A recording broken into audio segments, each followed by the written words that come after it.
Excuse me, sir. Is there a limit on this lottery? You folks from out of state? The man I'm speaking. Well, the sky's the limit. The more you take, the more chances you have to win. Thank you. The more you take, the better your chances. And these odds I like. Now, be very careful, Mr. Brown. We know nothing of this world. I suggest we take no more than we see other people taking. It would be good not to worry about money anymore. Rembrandt Brown, room 12 at the Motel 12. I'd like $5,000.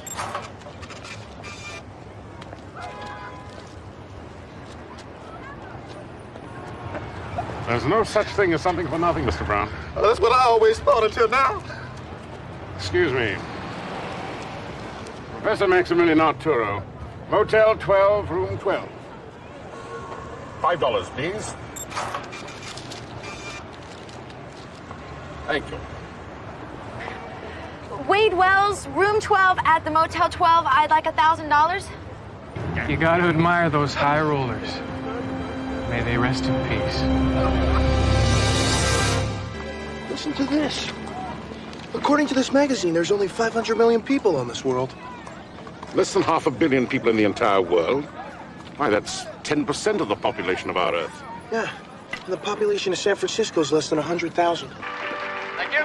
Thank you very much. Welcome to tonight's drawing, brought to you by the Lottery Commission. Ooh, the lottery. Well, tonight, 12 lucky entrants will share prize money valued at more than $5 million each. Let's get over there and get our first selection going. And here it comes, our first selection. Wade Wells, room 12 at the Motel 12. I won. Congratulations, Miss Wells.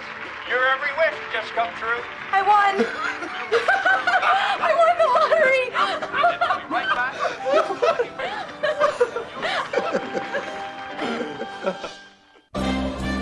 Miss Wells! Welcome. This is for you, so that we can identify the winners. Thank you. A moment, Miss Wells. I just need you to fill out some forms. All right, I'll wait for you at the movie. What is this? A beneficiary form, next of kin. Nothing out of the ordinary. The lottery must be stopped. What's happening in there is wrong. We must stop the bloodshed. Read it. It'll change your life. Here, Bellman. Yes, ma'am.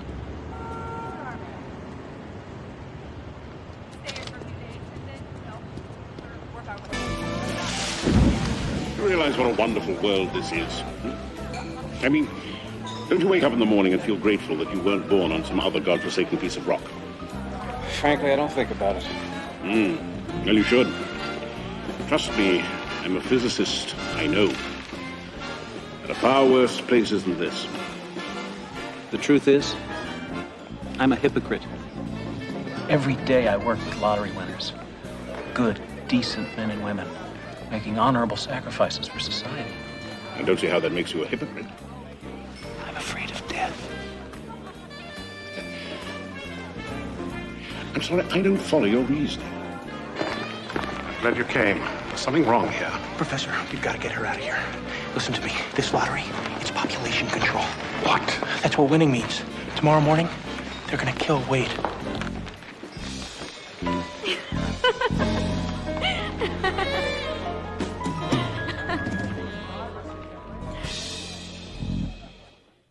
Welcome, Bitcoin friends. It's Bitcoin Mamo. Today we're going to look at the Bitcoin charts, do some TA, look at various time frames. We'll take a look at market cipher, and we'll also compare the cycles for Bitcoin. So let's start with comparing the cycles for Bitcoin first off. This is the entire history of Bitcoin here. And in our first chart, what we're going to do is compare these three boxes here. This is basically taking it from the bear market low to the next bear market low. And we have these three cycles, yellow, red, and blue. So here we are with the same colors. The first cycle in yellow, second cycle in red, and our current cycle in blue. On the bottom axis here, we have the number of days. And on the left axis, we have the percentage gains. We can see, obviously, with that first cycle, we had a higher percentage gain. But we see going from the bear market low to the next bear market low on this first cycle took us around 1150 days. The second cycle took a bit longer here, This is around 1,420 days. It has been around 1,300 days since that previous bear market low. And we do see diminishing gains with each of these cycles, but we do see our current cycle does sort of lie in the range between both of the two previous cycles when looking at the number of days. We also see that final capitulation into the bottom of the bear market on the first cycle here in yellow and the second cycle in red. And we have had a big capitulation also with our current cycle here. We do see some similarities here with this big drop at the end of the cycle. It's just good to compare the three to get that comparison. So now we're going to look at it from a different starting point. Instead of using the bear market low, we're going to take it from the halvening date. Each of these white lines represents the halvening date. So we're going to look at it from that halvening date to the next bear market low. Again, we have the first cycle in yellow, second cycle in red, and our current cycle in blue. And when we plot all those three on the chart, we see that first cycle in yellow, second cycle in red, current cycle in blue again. And again, we see diminishing returns with the percentage gains. And looking at the amount of days here, we can see we're pretty much in line with that first cycle, taking it from the halvening to the next bear market low. Around about 780 days here. The second cycle did go for about 880 days till we reached that bear market low. And again, we see that possible final capitulation on all three cycles. So now we're going to actually look at the percentage drawdown from the bull market peak. And with our current cycle, we're going to look at both of these peaks, because when looking at a lot of indicators, it does indicate that the peak in April of 2021 was actually the bull market peak, even though it did make a higher high here. Technically, this is the bull market peak, but it is a bit of a double top. And a lot of the interest did leave the market after this peak here and that 50% drop. So we're going to look at both of these peaks when comparing the three cycles. Again, first bear market in yellow, second bear market in red, and our current bear market in blue. So putting them all on the same chart here, that first bear market in yellow here, we can see the percentage drawdown here on the left. We dropped approximately 83%, and that took about 410 days here. The second cycle in red, we also dropped around 83%. This one was a bit quicker, around 360 days. And our current cycle in the blue, which has gotten as low as around 72% here, and has also taken longer, approximately 440 days. And again, we're using that first peak in April of 2021. We saw we went slightly higher here with that second peak. The percentage drawdown is less so far with this current cycle. And again, we didn't have a full blow off top like we did with the previous two cycles. So there's also that theory that perhaps our drawdown won't be the full 80 to 83%. And finally, we're doing the same comparison here, but we're using that second peak here rather than that first peak. And we see this gives us a slightly different chart using that second peak. Again, those first two cycles are the same here, but with our current cycle using that second peak at 69K, we can see we did draw down around 72% here. We currently have been in the bear market for around 230 days, whereas the previous two cycles were around 360 to 410 days. So it is interesting to look at both. Just going back to the previous one, you can see this one did diverge quite a bit from the previous two cycles. But if we use that second peak, we do seem to be in line with the same percentage drawdown as our second cycle in red here. The first cycle took a bit longer to get down to that 70% drop. Personally, I am favoring more using that first peak, as I am seeing some signs that we're possibly pretty close to the bear market low. And again, if we did have a blow off top here, this starting point would be a lot higher. And this bounce here, if we classified it as a dead cat bounce, would be more in line with these cycles. But it is open to interpretation, and I've presented the data, and you can take from that what you will. And one last thing when looking at these halvening dates, The next expected halvening date will be around April of 2024.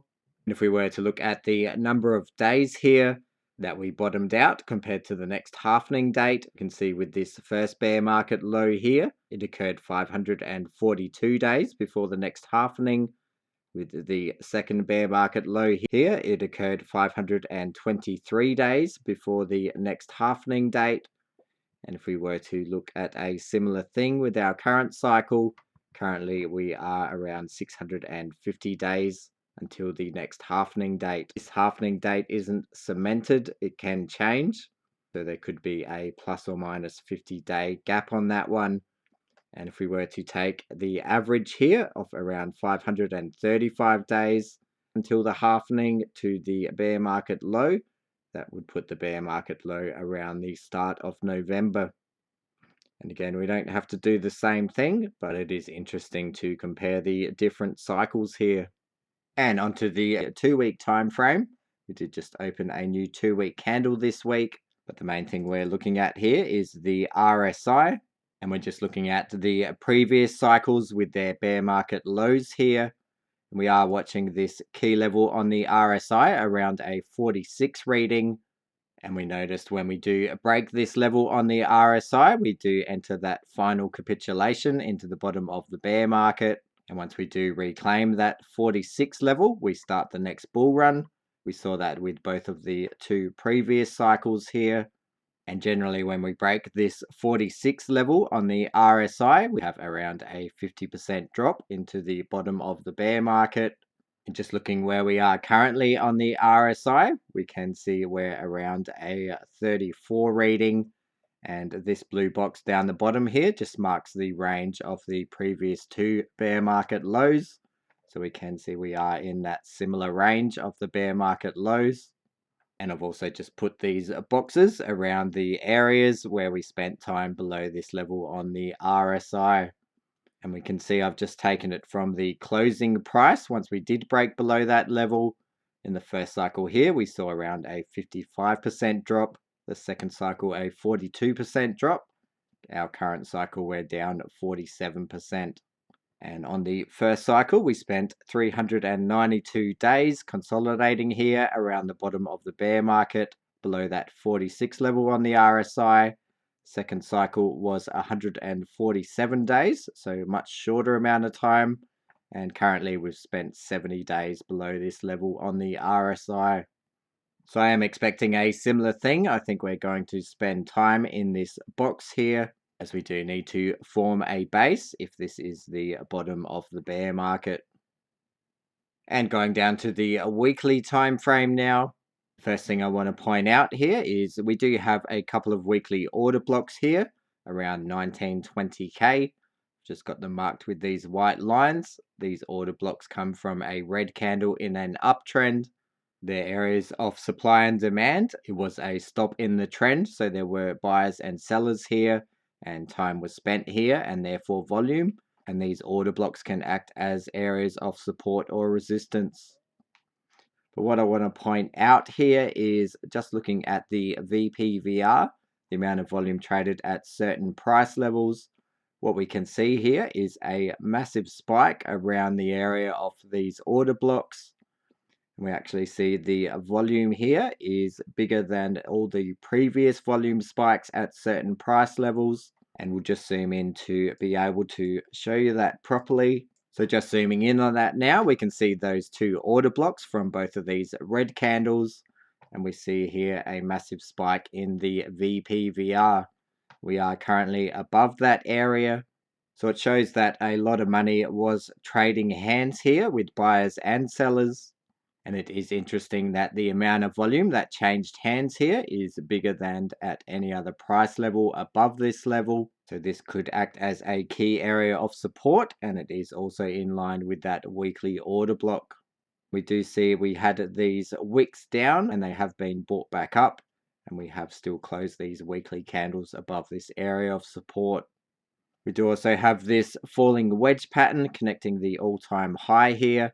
We have 2 touches on the top, 2 touches on the bottom, Generally on the third touch on the upside, we break bullish, although this may take quite a while here as we spend time forming a base with a possible breakout sometime in early September. We do also have a white dotted trend line here, just connecting these two highs. And this will be an area we look to break above first, perhaps break above it, come back and retest it. And that would give some confidence that perhaps this was the bottom down at 17.5k. Now we do also have a new weekly order block here from this candle. This order block is between 20.5k and 21k, so this area may act as resistance here. But if we are able to reclaim it and use it as support, again that would give confidence that perhaps this was the bottom. Looking back at the 2018 bear market here, we did also see after this final big capitulation here, we did make a weekly order block here, and this did act as resistance here on the first few attempts. Once we did reclaim it, we started the next bull run.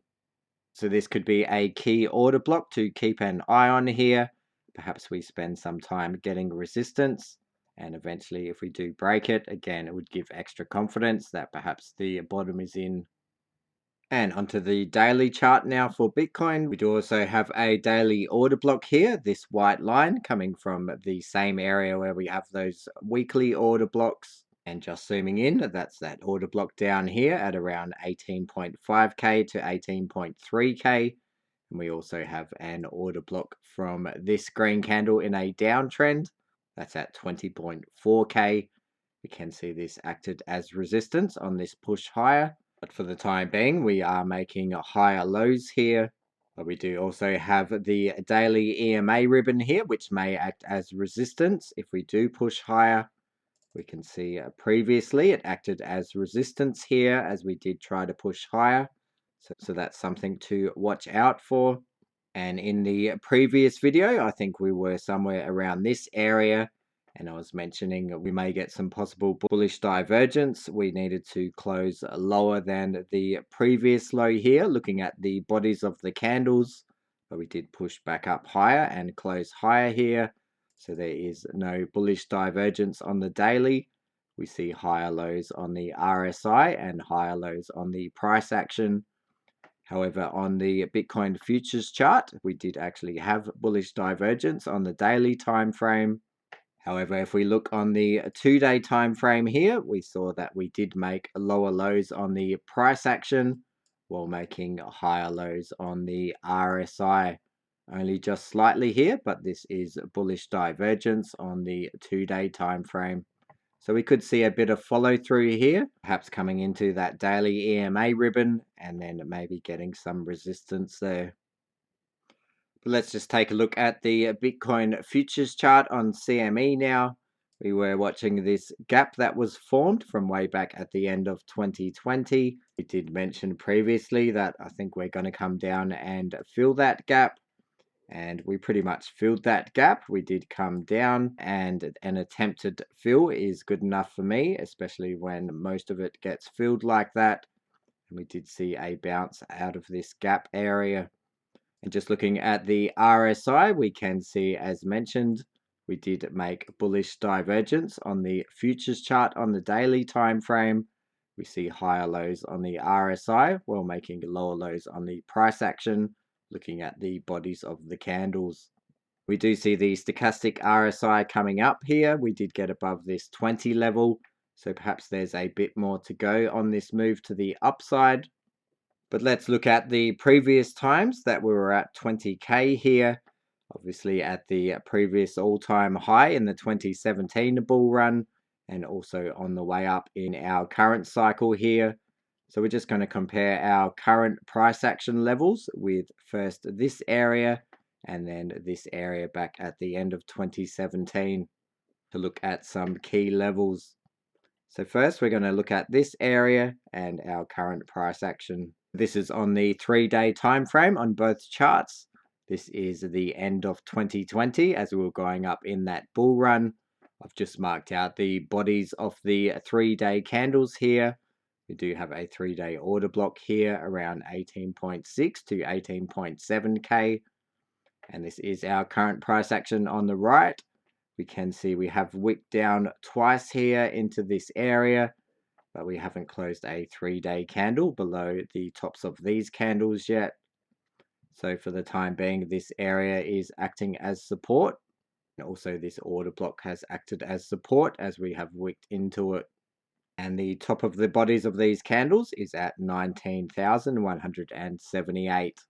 So now comparing it here on the left is that run up at the end of 2017, the bull market peak around 19.6k.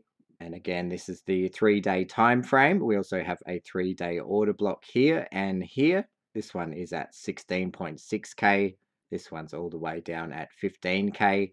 I'm not expecting these lower levels, but just to look at the previous all-time high here, I've marked out the bodies of the candles again of each of these levels, the drop down and also the dead cat bounce. But we can see how that previous all-time high for the time being is acting as support. We haven't closed any 3-day candles below that level at 19.1k. The next thing we're going to look at is the hash ribbon indicator. This is the 2014-15 bear market here. And we notice that we did get this buy signal here on the hash ribbons. And when that did appear, it did indicate that the bottom of the bear market was in. We also had that during the 2018-19 bear market. We can see once we got that buy signal, it indicated that the bottom was in. And so comparing to our current bear market here on the right, this was a 69k top up here. We can see the hash ribbon indicator started flashing here while we're at 30k. We don't have that buy signal yet, but we are waiting for that to appear to give us that confirmation that the bottom of the bear market is in. We also have down here the weekly time frame for market cipher. And we see we also got that major green dot on the weekly time frame here just before that buy signal as the miners were capitulating. And both of these together did indicate that the bottom was in. Just looking at our current price action here, we're seeing that same miners capitulation. And we have also just printed a weekly major green dot. It won't be confirmed until the start of next week. As long as we stay in this range, it will get confirmed. But there are some similarities here between the bottom of the 2018 bear market, where we got the weekly green dot, and hash ribbon indicator was starting to flash. So this is quite interesting. We can also look back at the 2014-15 bear market here, and we saw we did get a major weekly green dot around this area, but it wasn't the bottom. We did have one more drop down. But if we use this in conjunction with the hash ribbon indicator, we can see the second major green dot on the weekly time frame did come slightly after that buy signal on the hash ribbon indicator. So perhaps we are doing a similar thing here with this weekly green dot. We don't have that buy signal yet, but it does seem to be getting closer here. Again, we'll look on the weekly time frame and the 2-week time frame for these major green dots. And if we do change this now to the 2-week time frame on market cipher, we can see we got that major green dot here. That was our only major green dot, whereas the weekly gave us a major green dot up here. We had one more drop. So for that extra confirmation, we're going to look for that 2-week major green dot as well as the buy signal on the hash ribbons indicator to confirm that the bottom was in. So we can see we don't have that 2-week major green dot yet with our current price action, but we are getting closer and closer to that. We do have this week and next week before the new 2-week candle opens. So we'll have to watch out for that major green dot to appear and also this buy signal on the hash ribbons indicator. And just to show you that with the 2-week major green dots here, we can see we got it here in the 2014-15 bear market. Indicated the bottom was in, also in the 2018-19 bear market. So we are waiting for that to appear. It could take another 3 or 4 weeks, maybe even 6 weeks, depending on what the price action does. But we are seeing that weekly major green dot here appear. And again, we have to wait for the start of next week to confirm that. So now just looking at the 5-day time frame, we did get a major green dot and it did get confirmed at the end of yesterday's close. And looking at the 6-day time frame, we don't have that major green dot yet, but we do open a new candle at the end of today's close. And I think that green dot will most likely appear. It won't be confirmed though until the 12th of July. Around the same time, we can possibly confirm that weekly green dot. So just putting all that together now, we have market cipher here. On the first row is the 1-day time frame, then the 2-day, the 3-day, the 4-day, 5, 6 weekly and 2-week time frame. And just to show the build up of those green dots going from the smaller time frame to larger time frame. And we see we have those green dots on the 1-day, 2-day, 3-day, 4-day, 5-day and weekly time frame now. That 6-day time frame, we will see that green dot tomorrow. But we can see how these major green dots build up on the time frame as we approach the bottom of the bear market. This is 2018 bear market. The 2-week major green dot here confirmed the bottom was in, and also 2014-15 bear market, where we did build them up a few times. We got up to the weekly time frame. We had one more drop, and that's why we're looking for that 2-week major green dot to confirm the bottom of the bear market. So I think that's about all. Hope you enjoyed that analysis on Bitcoin Mamo. See you next time. Bye.